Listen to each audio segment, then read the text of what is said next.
And Tropical Storm Debby is slowly moving up the southeast U.S. right now. As Evan said, more weather impacts are expected to hit our area this week. Miles Hood spoke with officials in Virginia Beach to see how they're preparing.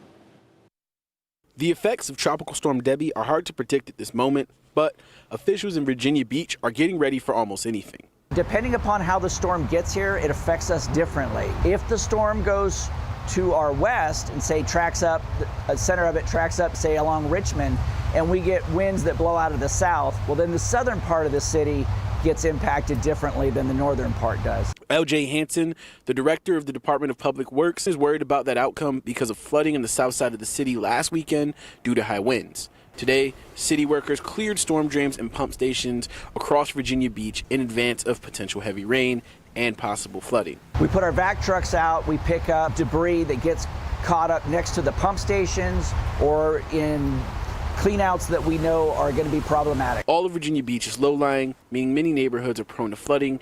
Hansen says the goal of preparations this week is straightforward. Certainly what we're working towards is to make sure that we don't have issues where the roads are flooded out, that emergency vehicles can't get across them, or that we have water in residents' homes or structures. While he's not expecting massive flooding like in South Carolina, Hansen says people should use simple safety rules to stay safe over the next few days. I don't think that this is going to be an event that we're going to have large-scale flooding, but certainly if a road is flooded, we always ask don't drive into flooded waters. Debby's expected to not only bring heavy rains and possible flooding, but also a low-level tornado threat. In Virginia Beach, I'm Miles Hood for 13 News Now. As Debby continues to slowly move up the coast, officials are warning residents to take the necessary precautions to keep themselves and their families safe. Less than an hour ago, Virginia Governor Glenn Youngkin followed North Carolina Governor Roy Cooper in declaring a state of emergency ahead of the storm. Those in areas already impacted by Debby are banding together to ensure the safety of their community.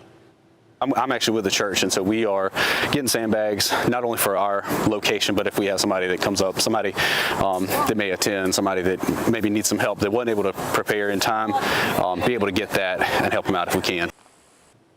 In his state of emergency declaration, Governor Youngkin said it's crucial that we work together and remain vigilant to minimize the impact of the storm.